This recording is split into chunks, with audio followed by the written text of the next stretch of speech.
Hello guys and welcome back to Engwa's channel. It's me, Engwa. Does that work? Maybe that works better. Welcome back, and yes, you've guessed it, it is time for another trailer review, and this time it's Spider-Man. So, the first few things I want to talk about this new Spider-Man trailer, which is I think the second official trailer.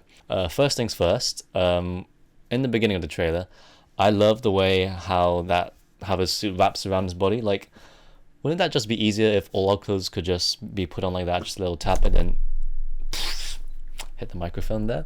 Secondly, this trailer shows us more of the dynamic between Peter Parker and Tony Stark, which I really like, and it's like a father relationship with Tony, and I just like how he's sort of tutoring Peter into this Avengers world, and he's like, oh, you just stay and do your thing, and we'll do our thing because we're better, more experienced. So you just stay low. Also, we also get to hear more of the Vulture talk from Michael Keaton's character, the Vulture, and I just find it funny how Michael Keaton was in a film called Birdman, and now he's a Birdman. And I've got to point out the spiderweb bomb which Peter throws out on the ferry. It's just like, that was cool. And the ferry scene, the scene where the ferry's splitting up, that really reminds me of the scene in Spider-Man 2, the Sam Raimi Spider-Man 2, where Spider-Man was, trying to hold the train, stopping the train with shooting webs all over buildings, and just seeing him like tug and tug that ferry just reminded me of Spider-Man 2, and I really liked that scene. It was like very powerful, very cool, and just brings me back. Whew. Brings me back. So there was one scene midway through the trailer, I can't really remember when, but there's one scene where Spider-Man's in his old suit and he's fighting the Vulture, and I think he was smashing pillars or something, and that really reminded me of the first Spider-Man movie, where the Goblin, and at the end of the first Spider-Man movie, where Peter is fighting the Green Goblin, and like he's beating the crap out of him, and he's just like punching him through walls and shit like that. And it was a very brief shot, but that really reminded me of that movie scene. I really like that too. So well done. How can I ignore this? The emblem flies. I want to know what it does. I think it's quite similar to what Falcon has with his little drone thing.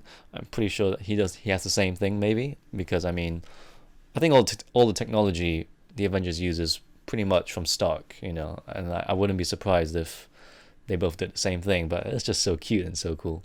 I also like, again, back to the ferry scene, where when Peter's struggling to hold together the ferries, and he's losing all his webs and his strength, and his clothes is ripping off. They're not really ripping off. Tony Stark's like Iron Man's, I think they're flight stabilizers. There's like 10 of them or something, and they all come in to like latch onto the ferry, and they're pushing the ferry back together. I thought that was quite a good scene as well. So all that's good. I did feel the trailer did give a little bit too much away for my liking. Like, it doesn't bug me. I do wish it wasn't there, because, like, for example, the scene where Tony Stark takes away Peter Parker's suit. Well, he didn't physically take it, but he says, I'm gonna want that suit back.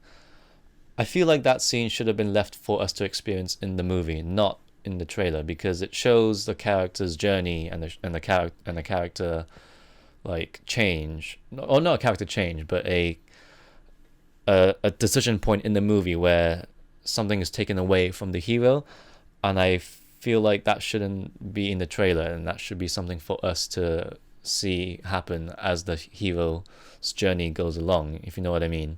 Oh yes, and also seeing the ferry being split in half in the trailer, it actually shows the Vulture shooting some laser gun thing, and it splits the ferry in half. And like, I kind of wish I saw that for myself in the movie as well. Like, I didn't want to know how the ferry split. I mean, obviously the Vulture did that, or it could have been someone else, but now we know for sure it's the Vulture, and I wanted it to be a surprise for me, but that's just me, I want things to be surprised, and I don't like things given away. It feels a bit like Amazing Spider-Man 2 trailers. They had like 40,000 trailers or something, and it basically showed the whole movie. But like I said, it doesn't bug me too much, but I kind of still wish it they didn't show. Still wish they didn't show it, because for reasons I just explained. Oh yes, and I also really liked seeing his more of his old suit in this trailer. Like, I really hope they show more of it. I'm guessing from what I see in the trailer. I say trailer a lot, don't I? Take a shot every time I say trailer. That's some Inky Gwynjay stuff going on here. Sorry, Inky, I'm not trying to copy you. I'm just realizing this myself. So from the trailers, it seems like when Tony takes his suit away, he goes back to the old suit and he fights the Vulture off in the final battle. Anyways, about that suit, I like the look of the suit, and I wonder if they might even take that suit and change it to maybe something that looks similar to mine. Who knows? Just saying, Marvel. You know, I think you could do with a little bit more black in there. I don't know. Just saying. So yeah, I mean, if you want more ideas, Marvel, I got you. If you want another homemade suit design, I've got one. Overall, I love this trailer, and I really can't wait to see this in cinemas. And as a huge Spidey fan, I am like psyched. I'm still psyched, despite what they gave away. I'm not sure if they're doing any more trailers. They probably will, and I hope that the trailer that comes out, I hope they don't give even more away. But we'll have to see, because I feel like I've had enough. I'm not saying, I mean, not I've had enough. I've seen enough, and I think they've already given away enough to sell the movie and, you know, hype it up and, oh, come see this because we got web bombs and vulture dudes, little spiders flying around, which is kind of cool, because in real life there is a spider that flies in the air, which shoots webs in the air. I'm just talking nerdy shit now. In conclusion, I still think Tom Holland is a great Spider-Man, and also not just a great Spider-Man, I think he's a great Peter Parker as well, from what I see. And I'm really, really excited to see a full-length movie, because I loved him in Civil War, but we didn't get a lot of him as a character. So I look forward to that. I look forward to seeing Aunt May and the Zendaya character, whether she's Mary Jane or a new character, and even his new friend. I think his name is Ned or something. Anyways, I love this trailer. You should check it out if you haven't seen it yet. Thank you guys for watching, and also, as always, subscribe to this channel if you haven't already, and if you like this content, give this video a like. You know, in the comments section, maybe say something if you want to, if you agree or disagree. As all trailer reviews go, you know, this is only just my opinion, so if you don't think the trailer gave too much away, that's fine, and I'll see you in the next video.